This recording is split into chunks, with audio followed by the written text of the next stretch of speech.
회복 탄력성, 영어로는 resilience라고 하는데요. 역경이나 스트레스 상황에 맞닥뜨렸을 때 좌절하지 않고 이겨내는 능력을 말합니다. 마치 팽팽한 고무줄처럼 힘든 상황에서도 늘어나기만 할 뿐 끊어지지 않는 저력, 그게 바로 회복 탄력성이랍니다. 급변하는 시대, 불확실성이 일상이 된 오늘날, 이 회복 탄력성은 우리에게 꼭 필요한 생존 키트입니다. 그런데 이 회복 탄력성, 어떻게 하면 기를 수 있을까요? 이번 영상에서는 창의 인재가 반드시 갖춰야 할 핵심 역량, 회복 탄력성에 대해 알아보려고 합니다.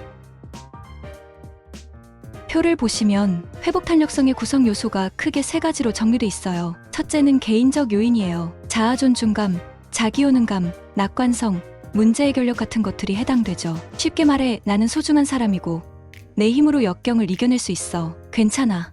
다 잘 될 거야. 해결책은 반드시 있어. 이런 마음가짐이 바로 회복 탄력성의 씨앗이 된다는 거예요. 둘째는 대인관계적 요인이에요. 힘들 때 의지할 수 있는 가족, 친구 같은 버팀목 말이에요. 나 혼자가 아니라는 느낌, 든든한 지원군이 있다는 안도감이 역경을 견뎌내는 힘이 되어주죠. 소속 공동체의 지지와 유대감도 빼놓을 수 없는 요소예요. 셋째는 사회문화적 요인이에요. 나를 둘러싼 제도와 분위기인데요. 다양성이 존중받고 실패가 허용되는 문화, 구성원의 안녕과 성장을 지원하는 시스템, 이런 환경이 회복 탄력성의 토양이 된답니다. 반대로 경직되고 냉혹한 분위기는 회복 탄력성의 걸림돌로 작용하겠죠. 이 모든 요인들이 톱니바퀴처럼 맞물려 돌아갈 때 우리는 비로소 역경에 흔들리지 않는 힘, 회복 탄력성을 갖게 되는 거예요. 나 자신을 믿고 소중한 지지자들의 응원에 힘입고 실패와 성장이 공존하는 따뜻한 환경 속에서 우리는 어떤 어려움도 이겨낼 수 있는 저력을 키울 수 있습니다.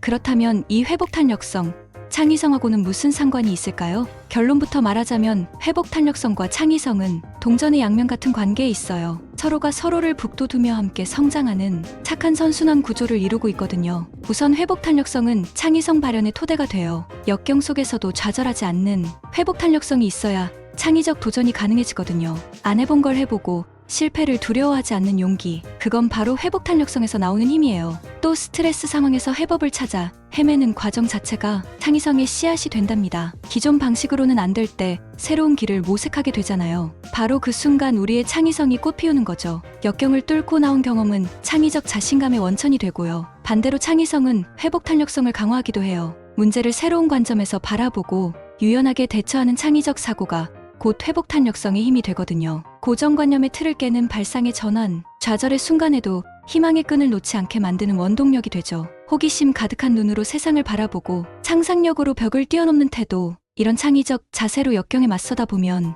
어느새 회복 탄력성도 쑥쑥 자라나요. 창의적 몰입의 희열은 자존감의 보약이 되고 그 속에서 우리는 더 단단해지는 거죠. 그림에 표현된 것처럼 회복 탄력성과 창의성은 마치 나선형 계단을 오르듯 서로를 견인하며 끊임없이 발전해 가요. 역경을 배움의 기회로 삼고 창의적 해법으로 세상을 바꾸는 과정, 이것이 우리를 성장시키는 원리이자 사회 전체의 회복 탄력성을 높이는 길이기도 해요.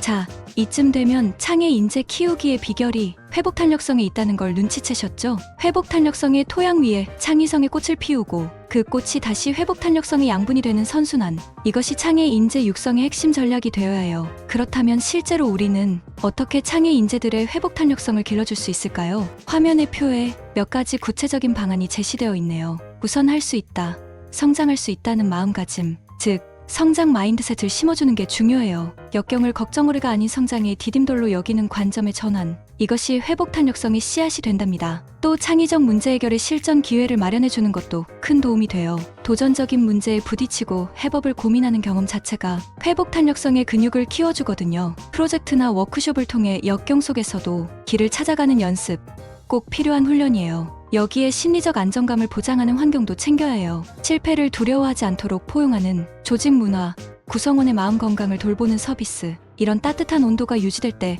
창의와 도전의 꽃도 피어나는 법이죠. 무엇보다 동료들과 서로 격려하고 힘을 보태는 협력의 문화를 만드는 게 중요해요. 혼자서는 풀기 어려운 문제도 지혜를 모으면 해법이 보이고 실패의 순간에도 동료의 응원 한마디면 다시 일어설 힘이 생기잖아요. 신뢰와 존중의 관계 속에서 우리는 더 회복 탄력해질 수 있어요. 이처럼 개인의 성장 마인드셋부터 조직의 문화와 시스템에 이르기까지 다차원적인 노력이 어우러질 때 우리는 역경에 강한 창의 인재들을 키워낼 수 있어요. 그렇게 회복 탄력성을 갖춘 창의적 개인과 조직이 모여 더 나은 사회, 더 나은 세상으로 나아가는 원동력이 될 거라 믿어 의심치 않습니다. 자, 오늘은 회복 탄력성의 개념과 구성 요소, 창의성과의 관계, 그리고 창의 인재 육성을 위한 회복 탄력성 강화 방안에 대해 이야기 나누어 보았어요. 급변하는 시대, 불확실성의 파도를 헤쳐나가려면 우리에겐 창의성 못지않게 회복 탄력성이라는 무기가 필요해요. 역경을 기회로 바꾸고 그 속에서 배우며 성장하는 힘, 그것이 바로 우리가 키워야 할 창의적 적응력의 핵심이랍니다. 실패해도 괜찮아.